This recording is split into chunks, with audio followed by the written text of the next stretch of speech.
When I count to three, you're going to forget yesterday's video ever happened. You're going to forget that Josh's stack scored exactly 0 runs and that while, yes, the dick did fit early on, rain came around and washed it out of its hole. That's going to be an odd reference for anyone who didn't watch yesterday's video. 1, 2, 3.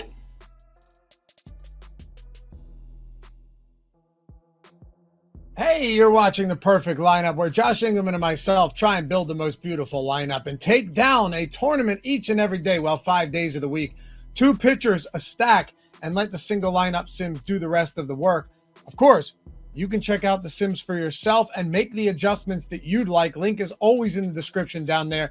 And if you'd prefer to see if you can grab a free week of the MLB sims, all you got to do, leave a comment down below who you think is going to be the highest scoring stack on Wednesday's main slate. And if you are right, guess what? A week of sims may be coming your way.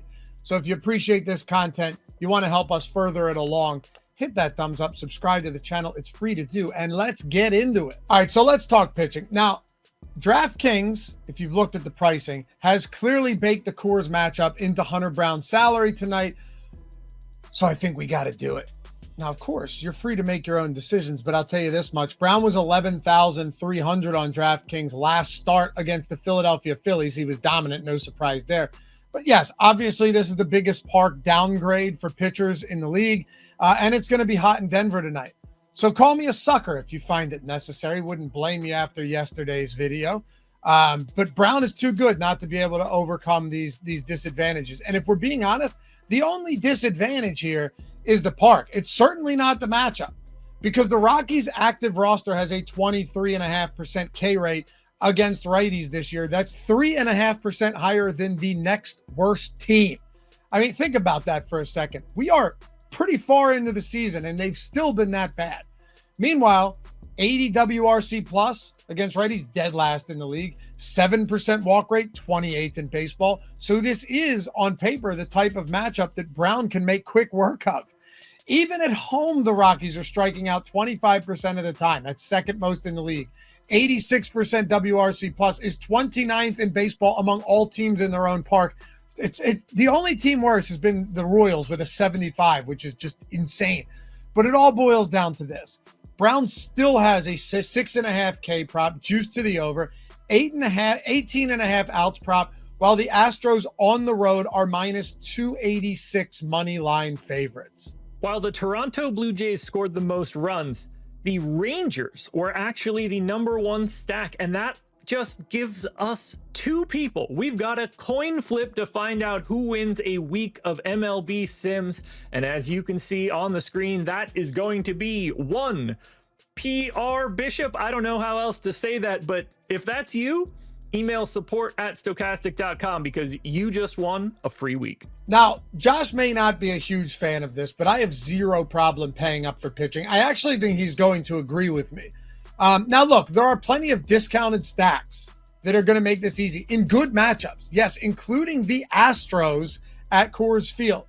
We may not want to go 5-man Astros and just get super chalky with this lineup, but you can easily do 3-man Astro builds with 2 expensive pitchers. And you also have 12 teams, 12, with implied totals of 4.5 or higher. So we simply have no shortage of options on this slate if we wanted to pay up for our arms. Now, there is a shortage of quality pitching. So I think I'm going to pair Brown with Logan Gilbert. If you wanted to work in some other pairings, no issues with that. Either saying fading Brown at his price point, maybe you don't like him at Coors Field, or just trying to get cheaper in general. You have Clayton Kershaw as a minus 326 home favorite against the White Sox. We saw what Yamamoto did to them last night. Merrill Kelly looks solid against San Francisco. We talked about Zach Gallen here and on the strategy show. He went out and dominated. And of course, Brian Bayo would be my preferred paydown option at 6,400, but that is always a scary proposition. So let's talk about Gilbert and why he looks great tonight, though. No, he hasn't been perfect at all in 3 starts since returning from the IL. He was out since April, right? But that 37% K rate and 18% swinging strike rate, yeah, that looks damn nice. You know what else looks nice? The fact that Gilbert's been purely dominant at home for as long as I can remember. It's the best pitcher's park in baseball. We saw, again, Kirby go out there and dominate just a couple of days ago, and he doesn't have nearly the same strikeout stuff as Logan Gilbert. So as Josh and I have done for a very long time, Mariners pitchers at home, let's make it happen. The Royals, too, have the lowest implied total on the slate at 3.4. So the only downside is that this team can definitely put the ball in play, avoid strikeouts, but still, Gilbert's swing and miss stuff is just too good for us to overlook on a slate like this. Laffy's not exactly doing me any favors by taking the two most expensive pitchers, but at this point in the video, I'm used to it. He's been pulling this nonsense for the past week and a half. I'm just going to have to find the stack to get, and I think I did that today with the Boston Red Sox. Let's start with the top stack tool. Tied for third in top stack, tied for third in top value, third on their own in stack score, tied for third in ownership, third highest team total. Are you sensing a theme? Because they're basically third in everything we're looking at. They're taking on Nick Martinez and the Cincinnati Reds today. Martinez has been interesting so far this season. 186 x ISO allowed to lefties, 166 to righties. Neither one of those numbers are great. The righty number's about average. Obviously, the lefty number a little bit worse.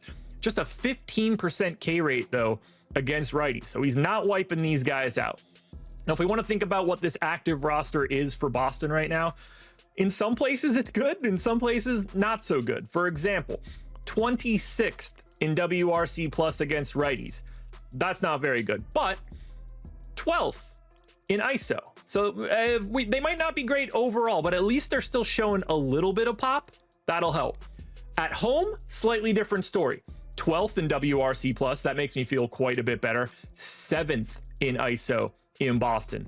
That I'm going to try to use to my advantage. Now, it's not the best home run park in the world. It does play down power to lefties and to righties, but it pretty much plays up all other offensive categories. It's usually about 10% higher in terms of run scoring. I'll take what I can get. Building out the lineup, though, kind of tough because a lot of the talent is concentrated in the outfield spots. That makes it a little bit tougher to fill out the rest of your lineup. So whether we're going Abreu, Toro, Duran, I think Narvaez fits pretty well here if you're looking to grab a catcher. We might have to wiggle around some pieces to make everything fit. But given their status in the top stack tool, given the fact that they're just basically third overall in everything, this stack is going to allow me to have enough money, since we're spending up at pitchers, to get in a real stack and still prioritize the extra bats. So now we head to the single lineup simulator at Stokastic.com to figure out just how good this lineup is going to be. I took Logan Gilbert and I took Hunter Brown. We loaded them into the lineup. Logan Gilbert, very chalky at the pitcher spot today, so I'm anxious to see what the rest of it looks like. We ended up getting Narvaez in at catcher, Marcelo Mayer in at second, Abraham Toro in at third, Duran and Abreu filling out two outfield spots. First short outfield is what we need. We have $4K to use for each one of those spots. I knew we would have enough salary, but what does the lineup look like? Let's find out. We just got to click complete this lineup. And that grabs us Christian Walker in at first. That grabs us Corey Seager in at short, and we grab Marcell Ozuna in the outfield. Has to go a little bit better for the Braves today than it did yesterday. The final step, if you've been watching before, you know what it is. We click run lineup simulation and we get the goods. And that is absolutely the goods. 65% sim ROI, 0.3% chance for the win, 1.8% chance of the top 10 finish, and a 31% cash rate. It went bad yesterday. Absolutely no runs for the Braves. That is the opposite of a perfect lineup.